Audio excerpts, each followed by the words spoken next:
আপনার গোলটাকে নির্ধারণ করুন, আপনার সময়টাকে আল্লাহর জন্য আপনি ব্যয় করুন। আল্লাহর জন্য আপনি যদি সময় ব্যয় করেন, মনে রাখবেন আল্লাহ সুবহানাহু ওয়া তাআলা আপনার সময়ের মধ্যে বারাকা প্রদান করবেন। আপনার বয়সের মধ্যে 20-30 হয়ে গিয়েছে, আপনি কি করেছেন? আপনি আপনাদের পূর্বপুরুষদের দিকে তাকান তো, 20-30 বছর তারা কি করেছে? 20-30 বছর তারা এই গোটা পৃথিবীতে তারা চষে বেরিয়েছে। আপনার পূর্বপুরুষদের দিকে তাকিয়ে দেখেন না, তারা 20-30 বছর তারা কি করেছে? আব্দুল্লাহ ইবনে ওমর, আব্দুল্লাহ ইবনে আমর ইবনুল আস অথবা আব্দুল্লাহ ইবনে আব্বাস, তাদের দিকে তাকান, তারা এই বয়সে তারা কি করেছে, তাদের অবস্থাটা কি, তারা দিনকে কিভাবে গোটা পৃথিবীর, অথবা আপনাদের যদি সবচেয়ে বড় আপনাদের পূর্বপুরুষদের দিকে তাকান, সেটা যদি আপনি আহমদ ইবনে হাম্বল, ইমাম মালিক রাহিমাহুল্লাহ, অথবা আপনি ইমাম বুখারী, মুসলিম, তাদের দিকে তাকিয়ে দেখেন না তারা এই বয়সে কি করেছে। ইমাম নববীর দিকে তাকান, ইবনে হাজার আসকালানি কত বছর বেঁচেছিল তারা, ইমাম শাফি কত বছর বেঁচেছিল, কত বছর, তিনি যা লিখেছেন এগুলো তো আপনি পড়েও শেষ করতে পারবেন না।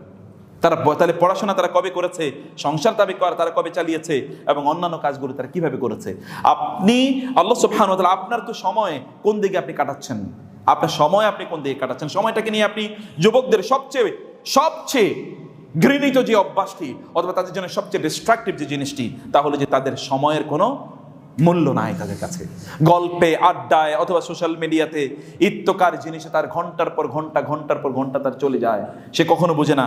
যুবকরা যদি আপনাদের সময়গুলোকে যদি আপনারা বাঁচাতে চান, তাহলে যতক্ষণ সময় আপনারা সোশ্যাল মিডিয়াতে কাটাবেন, ততক্ষণ সময় আপনারা ঠিক ততটুকু সময় আল্লাহর জন্য কাটিয়ে দেখুন। আপনি 1 ঘন্টা তো মোবাইল নিয়ে ব্যস্ত ছিলেন, 1 ঘন্টা কোরআন তেলাওয়াত করুন, 1 ঘন্টা সালাত আদায় করুন, 1 ঘন্টা দিনই জ্ঞান অর্জন করুন। এই কাজগুলো আপনারা করুন। যুবকদের প্রবলেমগুলোর মধ্যে আরেকটি প্রবলেম হলো যে যুবকরা আজকে একটা জ্ঞানহীন জাতি, বিশেষ করে ইসলামী জ্ঞান তাদের নাই। আপনি দেখবেন কেবলমাত্র দুনিয়ার জ্ঞান নিয়ে তারা প্রচন্ড ব্যস্ত, দুনিয়ার জ্ঞানে তারা প্রচন্ড জ্ঞানী। ইয়ালামুনা যাহিরাম মিনাল হায়াতিদ দুনিয়া ওয়া মা আনিল আখিরাতি হুম গাফিলুন। আলিম বিদ দুনিয়া জাহিলুম বিল আখিরা, তারা যে দুনিয়ার পণ্ডিত, কিন্তু আখিরাতের ব্যাপারে তাদের কোনো ধারণাই নেই, আখিরাত সম্পর্কে তারা জানেই না, দিনের ব্যাপারে তাদের জানা নাই। আপনারা শুধুমাত্র বেড়াইদের কয়েকজন যুবক নিয়ে বাংলাদেশকে চিন্তা করলে হবে না, বাংলাদেশে চিন্তা করতে হবে এর বাইরে এখানকার কয়েকজনের বাইরে, যে তাদের জ্ঞানের লেভেল, দিন সম্পর্কে তাদের জ্ঞানের লেভেল কোথায়, কোন জায়গায় আছে। তারা এতটা খারাপ অবস্থায় আছে দিন সম্পর্কে, দিনের মৌলিক বিষয়গুলো তারা জানে না, এই বিষয়গুলো সম্পর্কে তাদের মৌলিক কোনো ধারণা নাই, এগুলো সম্পর্কে তাদের কোনো পড়াশোনা নাই। অতএব যুবকদেরকে দিনের জ্ঞান অর্জন করা দরকার, মনে রাখা দরকার। মুসলিম যুবকরা যতদিন পর্যন্ত তারা আলোকিত মানুষে পরিণত হবে, তারা জ্ঞানীতে পরিণত হবে, যতদিন পর্যন্ত তারা হতে পারবে না, ততদিন এই সমাজকে আপনি উদ্ধার করতে পারবেন না। রাসূল সাল্লাল্লাহু বলেছেন কিয়ামতের আলামতের মধ্যে একটি আলামত হলো ওয়াজহারাল জাহলু, যে জাহালাত চারিদিকে ছড়িয়ে পড়বে।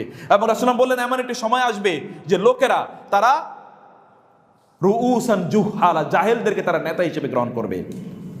তারা তাদেরকে জিজ্ঞেস করবে এবং তারা এমন কিছু তাদেরকে বলবে যেগুলো না আছে কোরআন এবং না আছে সুন্নায়, এবং তারা নিজেরাও পথভ্রষ্ট, ফাদল্লু আদাল্লু, তারা নিজেরাও পথভ্রষ্ট হবে, অন্যদেরকেও তারা পথভ্রষ্ট করবে। বিকাম এনলাইটেন্ড এন্ড এডুকেটেড, আপনি জ্ঞানী হতে হবে, কারণ জ্ঞান আপনার সম্পদ, মনে রাখা দরকার।